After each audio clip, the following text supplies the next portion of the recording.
Come on in. It's good to see you. Welcome to Alive. Okay, quick question. Are you happy?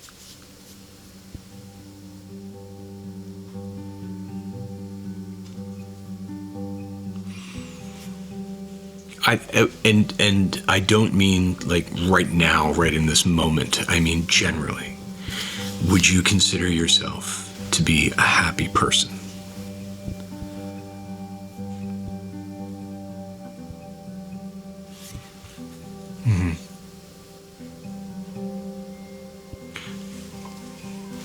I'm making tea. You want tea? So, here's something that might surprise you. I wouldn't say that I'm a particularly happy person. Not all the time. I mean, I'm happy right now because you're here. But generally, not so much. I can be pretty pessimistic, and I think I gravitate toward the melancholy side of life, probably. I've even stopped living my life to be happy, which is ironic because as soon as I started doing that, I got a whole lot happier. And that's confusing, right? Because we're always told that happiness is the thing, happiness is the goal, it's what we're supposed to be. But in my life, I would say that it's the negative emotions, sadness, frustration, anger, shame, even those are the emotions that really shaped who I am. Does that make sense? Here you go. Yeah, it's those negative emotions that seem really kind of essential, that seem really valuable to me in ways that I can't really put my finger on. I guess that's what I'm wondering today. How important are negative emotions? What do you think?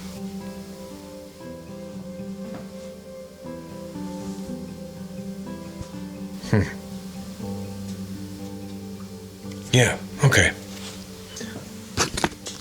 Let's go. Okay, so today we're very fortunate to be speaking with Gretchen Rubin. She is one of today's most influential observers of happiness and human nature. She's the author of a couple of several New York Times bestsellers, including The Happiness Project, which I love, and Better Than Before, which together have sold millions of copies worldwide, been translated into 30 languages.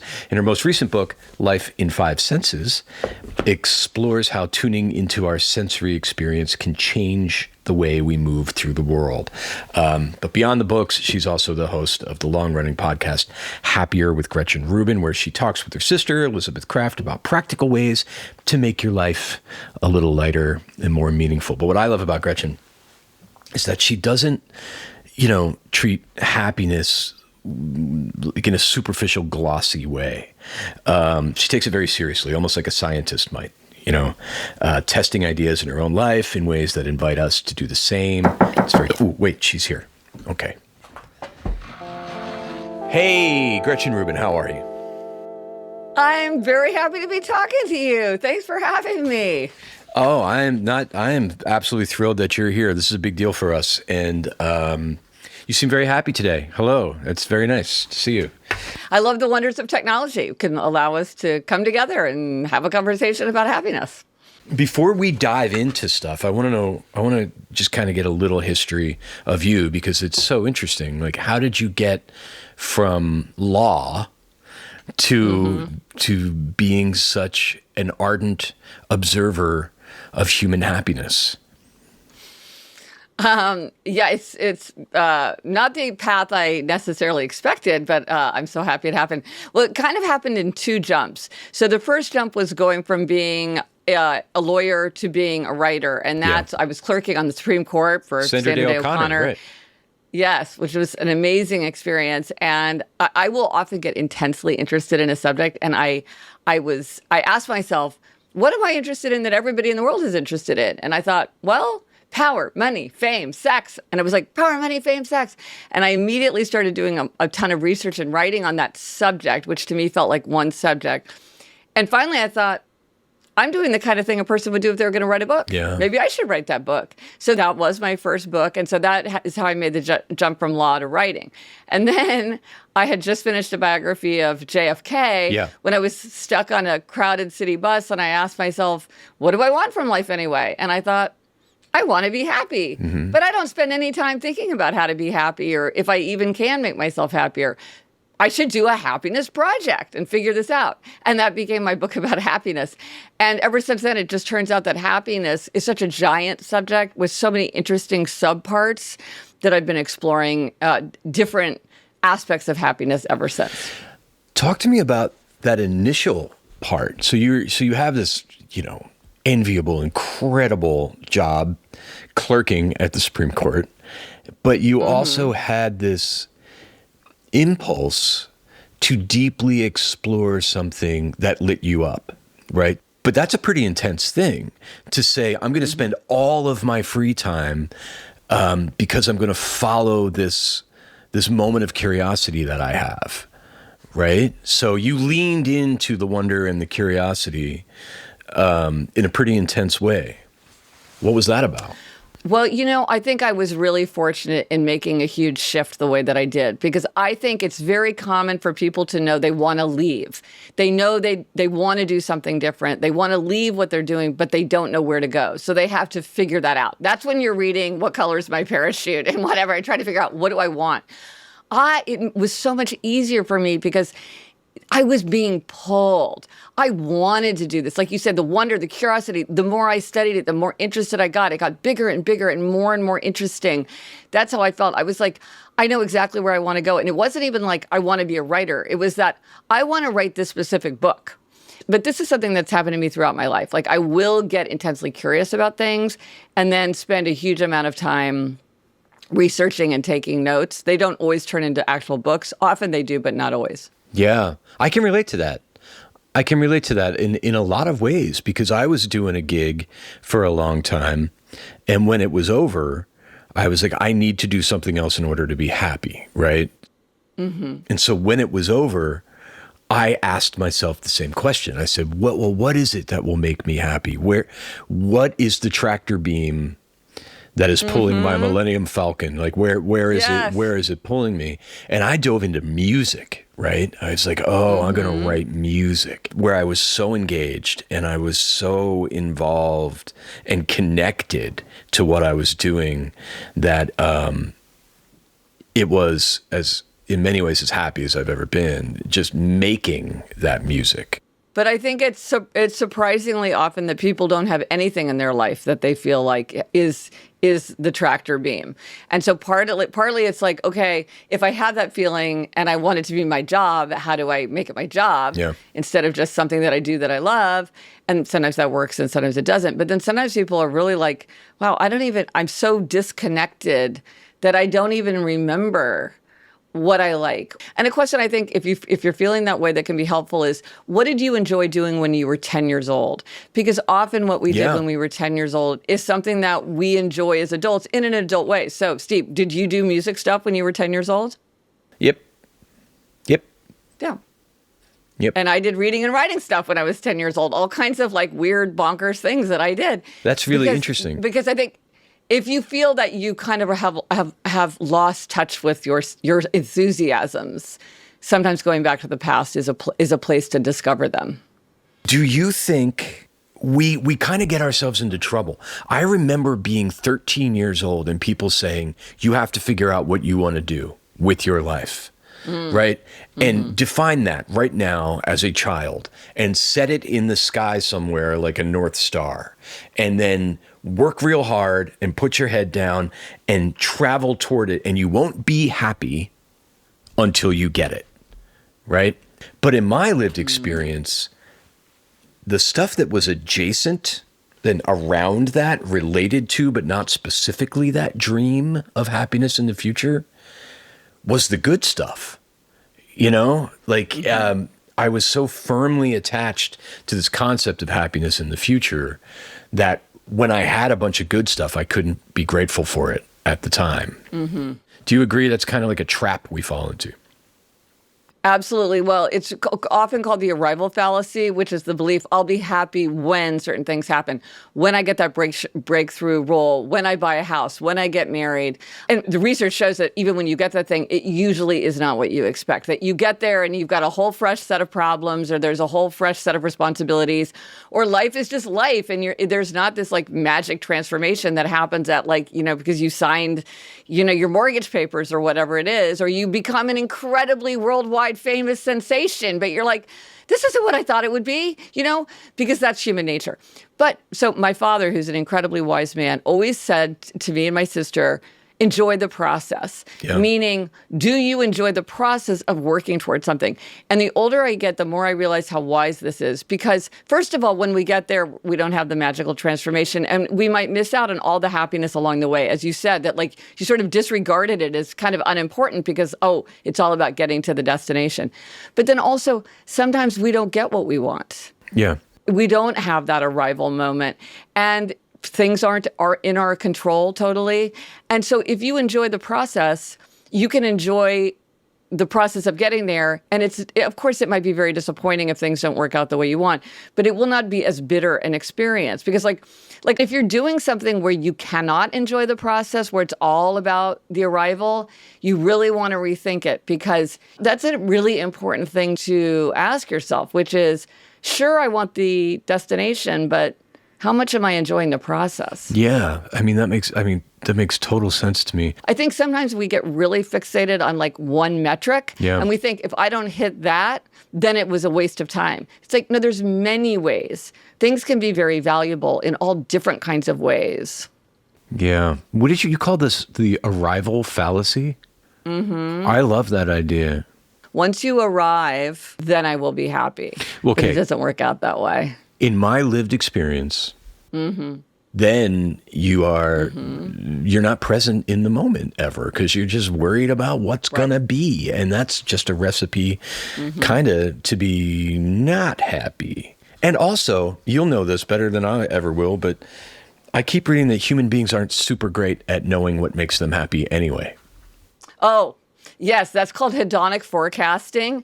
There's a great book by Daniel Gilbert called Stumbling on Happiness that's only about hedonic forecasting.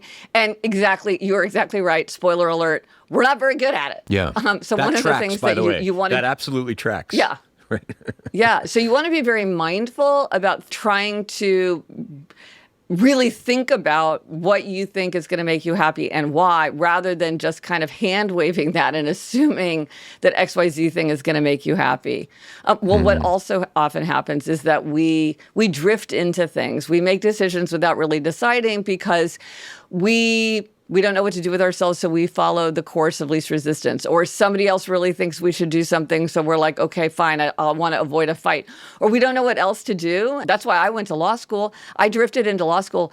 I was like, I'm good at research and writing. I can always change my mind later. It'll keep my options open. It's a great education. Like, I'm really glad I went. Sometimes you can drift into something and it has a great result. But often, like, we're not mindfully choosing. And if you don't mindfully choose something, it's much more likely that you're not going to enjoy the process or not enjoy the arrival because it's not something that you ever set out to do. Yeah. Yeah. So one thing I hear all the time at the top of the new year is new year, new me. And I'm not so into that. I'm not going for a whole new me. I'm going to go for a slightly different me, a less burdened me, because we carry all this stuff around with us all year, shame, doubt, everything. And it becomes all too easy to just think that all of that's simply part of the deal. But therapy can help you sort through what's actually useful to hold on to and what's actually slowing you down. And BetterHelp makes it easy to take that first step. They can help you find a qualified therapist. They work with fully licensed U.S. therapists, and they do the matching work up front with a short questionnaire so you can focus on your goals instead of weird paperwork. And if the first match isn't quite right, you can always switch to another therapist at any time. And they've served more than 5 million people worldwide, and they have an average of 4.9 out of 5 rating for live sessions. So they're definitely doing something right. So sign up and get 10% off at betterhelp.com/Steve Alive. That's BetterHelp.com/Steve Alive. And this episode is sponsored by BetterHelp. So lately it feels like every other conversation I have is about fiber or protein or how bread is somehow a villain in our collective narrative. But I really like a bagel, egg, and cheese. I do. And I lived in Brooklyn for 1 million years.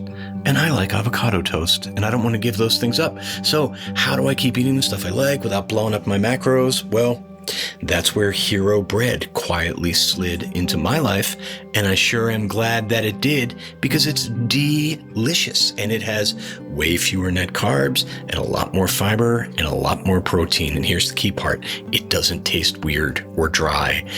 It's like soft and fluffy.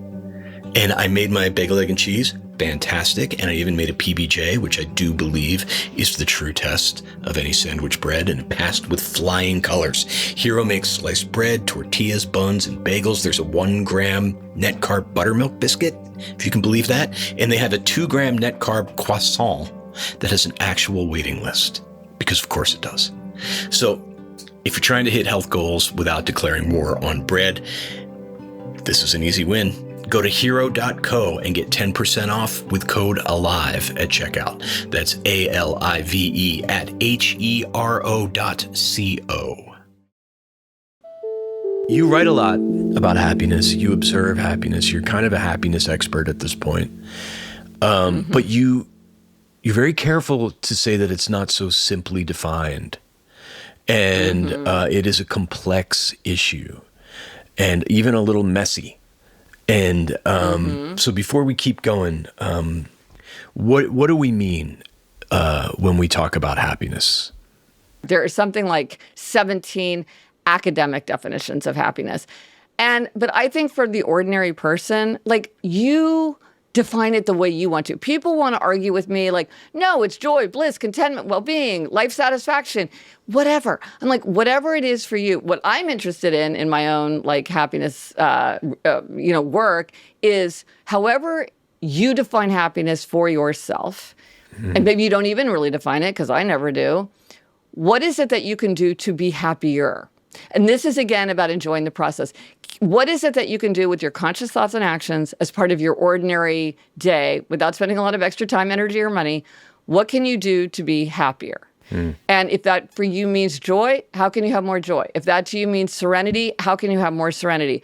And what I find in my lived experience is that just about everybody has a lot of low-hanging fruit. There's a lot of things that if we stop and say, are there things in my life that I could do starting today that I think would make me happier? Most people have quite a long list of things that they could do that are not that hard. We just have to stop and ask ourselves the question. And I think that's what's interesting, is moving in the right direction. But we can get very tangled up in definitions. And I think that sure, a scientist has to be precise. But, for you and for me, I think we can leave it vague and just know it when we see it. So, yeah, okay. So it's not just skipping through a field of wildflowers, bottle feeding a baby sheep, that's covered in butterflies, right? It's not. But see, and that's part of why it's confusing, because there are these intense moments of like crystallized emotion, but that's not our experience of life. Yeah. Life isn't skipping through, nobody's skipping through meadows 15 hours a day. What is that? And also, it's very possible to be very happy and very sad at the same time, which is super confusing. I have a friend of mine who said, I'm a person who suffers from depression, but I'm a very happy person. And I'm like, I get that. I get these things these paradoxes and these tensions can exist, I think. I want to go back to experiencing happiness and sadness at the same time. I often say, I think I got it from my sister, but we often say, I don't live my life to be happy, and I don't. And well, what do you live your life to be? I live my life more to find a way to accommodate a spectrum of emotions. You know what I mean? I live my life in a way to try to be cool with happy when it's there. I love happy. Happy's great, but sad is a thing too. And I hope to just sort of be in a state where I can like deal with both, accept both, you know, as they come. I think you're making an absolutely critical point. This is so important because I think sometimes when people say like, oh, can you make your life happier? They think the aim and the expectation is that you would be on the 1 to 10 scale of happiness, you would be at 10, 24/7. Like that's perfect happiness all the time is the goal. But 100%, that is not the goal. To me, that is not realistic. That is not how life is. And it wouldn't even be a good life because there are times where it's absolutely appropriate that we would feel bitter loss, serious regret, guilt, shame, anger, resentment, boredom. All of these things have really important roles to play in a happy life because they're signs that something is not right. We're not living up to our values. We're not pushing back on somebody who's violating our boundaries. We're thinking about the past and realizing that we wish we had made different choices. Experiencing regret for the past can allow us to make different choices in the future. So it's really important to understand that a happier life isn't a life that has no negative emotions. It's understanding how to manage those emotions so that, first of all, so that they don't overwhelm us, and also so that we can learn from them. Because if you feel guilty about something, that means that in some way you're not living up to your values. So maybe you want to start living up to your values because that way you won't feel guilty anymore. You know, like every medicine can become poison. It can become a problem that you have to manage. But in the right way, it can be a very helpful tool.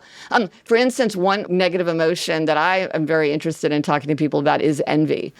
Because a lot of times people don't even want to admit to envy. There's something very kind of like almost like humiliating about admitting that you envy somebody. Yeah. And people want to like recast it. But envy is really instructive because if I envy you, that tells me about what I want. And so I should think like, well, you know, like if you're envious because your coworker is always going on these great trips. And so sometimes what people do is they kind of trash talk. They'll be like, oh my gosh, who does she think she is? Like it seems like every 3 weeks she's like going here, going there. Like, you know, what's up with that? Instead of saying, wow, what could I do in my life to have more adventure and travel? And so I think that a happy life is a life that is filled with negative emotions and the challenge of managing negative emotions in a constructive way. I guess the question is, do you need to be happy all the time to have a meaningful life? I think no. No, 100% not. No, No. I don't think you even could. Yeah. No. I think if somebody were happy all the time, you would think that there was something wrong with them. Me too, Gretchen. This is what I wanted to get into. It's like people who literally don't experience physical pain, and it's incredibly dangerous for them because pain is really, really important to live a healthy life. Like we need negative emotions to, you know, keep us going. I like my negative emotions. I've come to see them as useful, as well, if managed. You know, it's they can help me recalibrate. They can motivate me to do things, as you were saying. And I've met some people in my life, I'm sure you have too, that just seem kind of happy all the time. And I'm sure they're not, you know, I'm sure they're not. I believe that the struggle in life is not optional. I think that it's part of being an alive human being on planet Earth is that there is a baseline ache and a baseline insolvability to the experience of life that's going to get you in some way, right? But these people I know that are happy all the time, and this is just anecdotal, and I'm not trying to make a judgment, but they don't seem to be deeply engaged either, you know? And I like the sensitivity that I have that allows me to feel dark some days and also feel joy some days. And I value it, I guess is what I'm saying. I value those emotions. Well, this is so interesting. So what the research shows is that about 50% of your happiness level, say 1 to 10, is genetically determined. So this is a lot of what you bring into the world. Then about 10 to 20% is something called life circumstances. So this is health, age, marital status, education, occupation, things like that. And then all the rest is very much shaped by our conscious thoughts and actions. Like, what are the decisions that we're making with our life that are within our control? Like, are we doing things that are making us happier, or am I getting a dog, or am I spending my money on drugs? Whatever it is. And so you will see that there is a big difference just in people's sort of the way they come into the world. Some people kind of are naturally from like a 4 to a 7, and then some people are more naturally from like a 7 to a 10. And one thing that I've noticed is that sometimes people who are like a 7 to a 10, and these are the people probably you're pointing to who like seem happy all the time, is they kind of say to the other people like, you've got to get happier. Yes. Like, you'll often see like a very happy parent with like a child who's like a little on, like just has a lower set range. Like, they want that child to sort of become like them and like, I don't want to say bubbly, but you know what I mean? I do know like what you mean. More kind of, yeah. And that's just not that child's nature. And what I always say to people like that is like, they want to be the way they are, just as you have articulated it. They see the value in their perspective. They want to be the way that they are. Now, I think all of us should be as happy as we can be, given our circumstances and our interests and our values, because, like, why not? Like, might as well be as happy as you can be. But you're right, like, a melancholy spirit, a willingness to sort of, like, think about, like, mortality, to be moved by painful things. Like, there's tremendous value there. And so I don't think we have to say, like, I'm better, you're worse. We can just say, interesting, like, I see it a different way. I move through the world differently. And that it's just sort of interesting to see the infinite variety in human nature. So when I'm feeling a little off, what I usually do, my process is that I Google my symptoms, and then I decide that I'm dying, and then I privately spiral. Then I scroll around until someone on TikTok tells me it's no big deal, and then I say, cool, I don't have to book a doctor's appointment for the next infinity months. Well, this year, I'm going to stop doing that, and I'm actually going to book appointments, and that's where ZocDoc comes in. ZocDoc makes it ridiculously easy to find doctors you actually like and book appointments that fit your life. We're talking about over 150,000 in-network providers across all 50 states. You can book in-person visits or video appointments, which are my favorite. And a lot of times you're seen within 24 to 72 hours, so there's no weird phone calls or guessing who takes your insurance. And ZocDoc is a free app and website that helps you find and book high-quality in-network doctors fast. So stop putting it off. Go to ZocDoc.com/alive and book a doctor you'll actually want to see. That's ZocDoc.com/alive. And thanks to ZocDoc for sponsoring this message.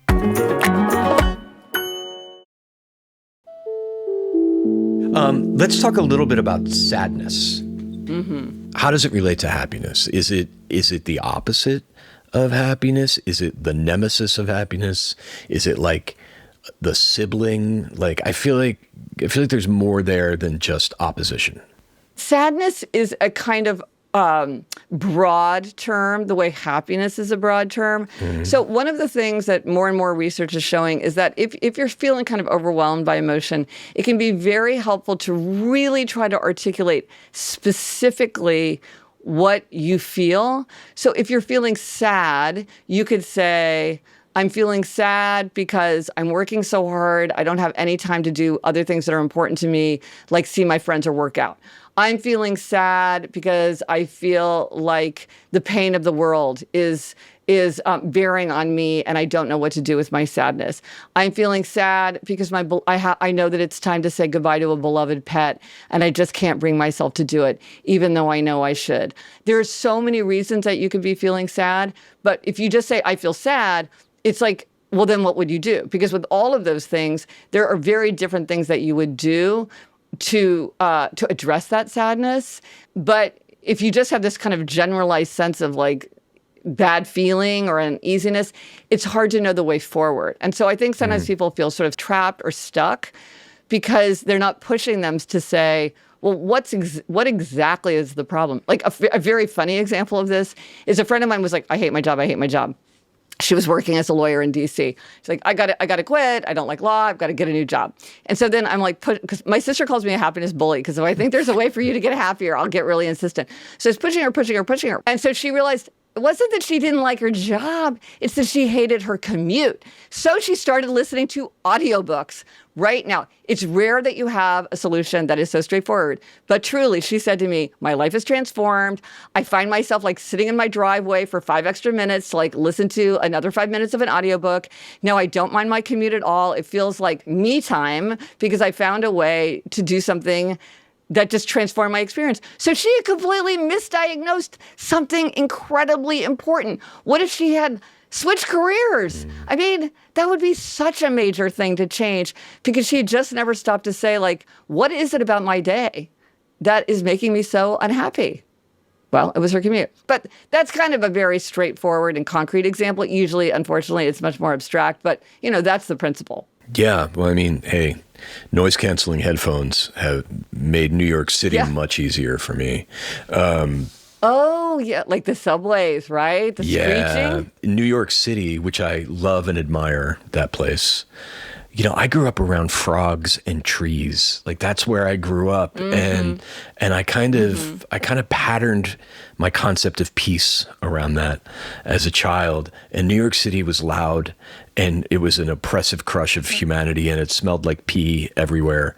And being on the subway as often as I was really profoundly affected my general happiness level. And when I moved up here, it was as though I solved an ancient riddle because... Okay, but Steve, that's exactly what I'm saying about like the 4 to the 7. You're still you. Yeah, exactly.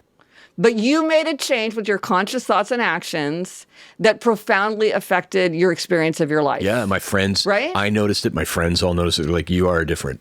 There you go. You are different. Yes. You are different as a woodland cryptid halfway up a mountain, you know? Yeah. And you got a frog nearby and now you're feeling better. Gretchen, I got frogs. If you ever need any frogs, I'm your guy. Okay, you got some frogs. I am lousy with frogs. Right, but so that is such a good example because sometimes people aren't good at diagnosing things like that and not saying like really what's kind of dragging me down is New York City. But it's funny, I read this book, Life in 5 Senses, that's all about tapping into our 5 senses. And there you got it. And I think sometimes people ignore our sensory surroundings and how important it is to our happiness. And so this is a perfect example, whereas even the noise canceling headphones is really smart because you might say to yourself, well, maybe I can't leave New York City, or there are times when I need to be here. But given that I'm very sensitive to this noise, one thing is to move away, but another thing is to say, well, how do I manage the parts of it that are really hard? And one is to wear the noise canceling headphones because that is part of what makes this so draining for me. Yeah. It's tricky. It's a tricky thing. It is. But a lot of these negative emotions in my life have been useful, I would say. Sure. Like when? Give an example. Like not liking New York City and moving? A really good example. Yeah. You know, and you know, the older I get, the more I'm like, you know what? I'm not going to do that thing at the loud bar with my friends tonight because it's not going to make me happy. And it's not going to, that'll create conditions where I don't want to be there. And this person makes me feel like shit all the time. Maybe I don't have to talk to this person. But in general, negative emotions for me sometimes can prompt insight and motivate me to recalibrate something. And in those ways, they're very useful. You know what I mean? Yes, absolutely. Does that make sense? Absolutely. I think in a way, when people talk about wisdom, that's what wisdom is, which is saying, what could I do differently? Yeah. And then there's also, I mean, you know, sadness in general has always gotten a bad rap outside of the Pixar movie, but I think there's a lot that movie got right. It just felt very, very true to me that the meaning in your life is often a multicolored marble of emotions that includes negative emotions and positive emotions at the same time.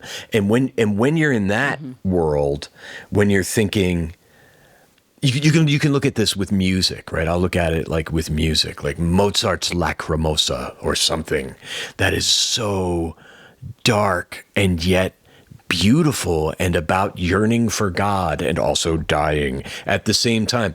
These things together, when you experience them together, is greater than happiness and greater than sadness. It's sublime. It's both at the same time. And that's in my life, when things have both of those flavors at the same time, it feels like that's where the meaning is. That's where the juicy bits are, And I think, I try to live my life in search of that stuff as much as possible. But I like happiness when it shows up. Happiness is wonderful. Somebody could get fancy on you and say, like, well, it sounds like what you're saying is that the quality of the sublime is what makes you happy. Fair. So this, again, is why I think we can start arguing about definitions, and it's not really helpful. Like, is this making you happy? And you're like, well, it's because it's a mix. Blah. I don't know. To me, this is just like, to me, what this says is, Steve likes the sublime. He should have more sublime in his life. How does he get more sublime? And instead of saying, like, does it make me happy? Does it make me happy and sad at the same time? What does that even mean? I don't know, but you know what it is that you're seeking. Yeah, I take your point. Like, I think, and I 100% agree. Whatever that is, that fits your proclivity, that fits your nature. If you're in tune with that, you want more of that, right? And you want less of the stuff that decreases that, right? I get that. When you know that it's good for you, because sometimes we want things that aren't good for us. And the way that you know if something is good for you is like if you look forward to it and then you experience it with pleasure and then you look back on it and you feel good about it. But sometimes we do something because we want it, but then we look back on it with regret and we think, oh my gosh, I told myself that I wanted this or that and that it would make me happy, it would make me feel better. But in the end, it's just making me feel worse. Now, something like you listening to the Lacrimosa, you think about it with such pleasure. You speak about it with such pleasure. And you look back on it with such pleasure. And you're like, and now I want to learn more about it and experience more things like that. That's obviously good for you. But then there's things like late night online shopping where you're like, oh, this feels great right now. I need it. I deserve it. It's my chance. I've been so good. I'll be good later. Like there's a million reasons why it feels good in the moment. Click, click, click. And then a day later, you're like, oh my gosh. I feel like why garbage. Did I do that? Yes. What have I done to myself? You don't want to do something to make yourself feel better that just makes you feel worse. So you're right. Finding those things where you're like, whatever it is, it's what you want to bring more into your life. And so like for me, as somebody who studies happiness, I would start saying things like, is it in your life enough? Are there ways that you could bring it more to the fore? Can you learn about it? Can you share it with other people? Can you seek out adventures using this? Like, can you bring an element like into more and more salience, given that it is such a joy to you? Because sometimes people are like, oh, I love it, but then they don't do anything to try to cultivate it.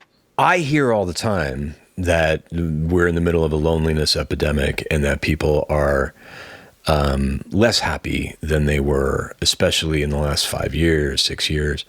How do you think all of that, in your opinion, how does that relate to digital spaces and the way we use media, particularly social media? How is that affecting our happiness, in your opinion?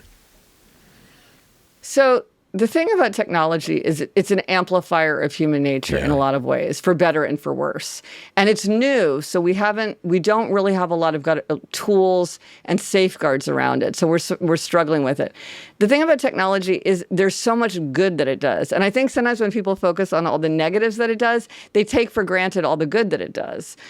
So I think it's very, very complicated. And again, because I always bring things down to the individual, I think given the situation that we're in, what is it that you can do to manage the situation for yourself, maybe for your family, in a way that feels right for you so that you gain the benefits of technology and social media, but you are guarding yourself against the negatives. So for instance, doom scrolling. Many, many people have a big negative hit because they doom scroll all the time. I don't have a problem with doom scrolling, but if you are doom scrolling, then it's really negative for you and you need to figure out a way to manage it. And there's all different, I've got a bazillion suggestions for how to manage something like doom scrolling if that's your issue. But to say like nobody should have it or it's necessarily bad, it is not the case. It's like, what does it mean for you and how do you manage it? Now, of course, we have to think about what are governments going to do? What are schools going to do? What are institutions going to do? I'm just not interested in that. I'm like, other people are interested in that. I'm thinking about what can you do right now? You don't have to wait for anybody else to cooperate or get on board. You can manage this for yourself right now. And maybe you want to get active and work toward a larger solution. That's extraordinarily admirable. But you don't necessarily have to wait for systematic change to make changes that could help you right now. Right. Gretchen, this has been so informative and full of insight. And I'm just thrilled to be meeting you and talking with you. I love what you did with the Happiness Project in particular. I love that to me, it seemed like you kind of gamified your life in that moment. You were like, Yes. okay, I don't like where I'm at. Yeah. I'm not happy where I'm at. Right. I'm unhappy. I'm going to invite that feeling to play. And I'm going to do that with a rigorous, joyful, sort of scientific method over 12 months of my life. I just think that was just such a brilliant life hack. It's kind of the intersection of curiosity, science, rigorous testing, and play. And I think that that's probably a pretty useful strategy for dealing with life in general, so kudos to you. I think that's genius. Oh, well, thank you. And thank you for stopping by today. This has been really wonderful. Excellent. Thank you. I just wish I'd gotten to see some of those frogs. Next I know time. that they're there. Next time, Next time. I'll have them on the table here. All right, Gretchen. Thanks for stopping by. Thank you. Bye. Okay. Well, I learned a lot there. How about you? Yeah. Okay. I wrote a few things down. First thing, negative emotions are warning signs. Right. They can signal when something's wrong. Anger, sadness, boredom even. They can be cues that we maybe aren't living up to our values, or that there's some boundary being crossed, or that change is needed. Right? Yeah. Negative emotions can be instructive. Gretchen used the example of envy. Rather than hiding from the emotion of envy, you can use it to ask, okay, well, what is it that I am missing that I desire in my life? And the third thing I wrote is that negative emotions are essential to a full life. And I agree with that. I do. That seems true to me. A happier life is not necessarily one that is devoid of negative emotions. It's one that is inclusive of, that accommodates a spectrum of emotions that can help us recalibrate and grow, and live more in alignment with who we are. Yeah. Let's go outside. So it's autumn now. Totally my favorite season. I wish you had seen all of this like 5 days ago. It looked like fruity pebbles out here. But soon, in just a couple of days probably, all these leaves are going to come down, and it's just going to be nothing but brown sticks, and it's going to be cold and dull and a little bit bleak for months. Winter is very long up here, and it can be depressing, actually. But in the last couple of years, I kind of started to lean into winter a bit. And now I kind of see it as a season of opportunity to grow, to recalibrate, to regenerate, to restore. And I read a lot in the winter too. I don't know about you. So I end up learning a lot in the winter. And I bring all this up because it occurs to me that our negative emotions are a bit like that. They're seasonal, right? They're uncomfortable, but impermanent. And if you let them be, great teachers. At least my negative emotions have been great teachers in my life, particularly sadness. How about you? What have you learned from sadness?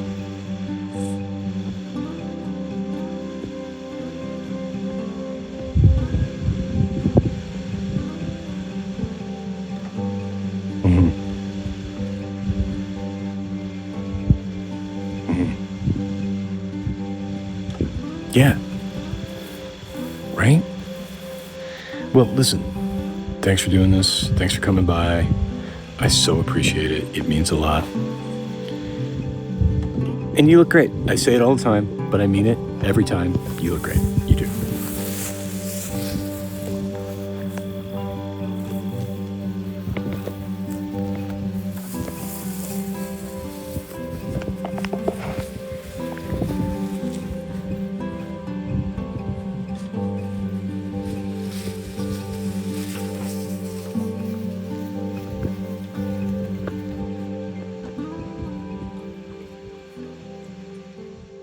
Alive with Steve Burns is a Lemonada Media original. If you haven't subscribed to Lemonada Premium yet, now's the perfect time.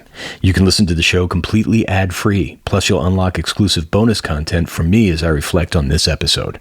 Just press subscribe on Apple Podcasts, head to lemonadapremium.com to subscribe on any other app, or listen ad-free on Amazon Music with your Prime membership. That's lemonadapremium.com. Alive is hosted by me, Steve Burns, and produced by Jeremy Slutskin. Our editor is Christopher Champion Morgan. Our associate producer is Akshaz Tharabailu. Audio engineering by James Sparber. Lemonada's SVP of weekly programming is Steve Nelson. Executive producers are Jessica Cordova-Kramer, Stephanie Whittles-Wax, and me. We'll see you next week. And you look great, by the way.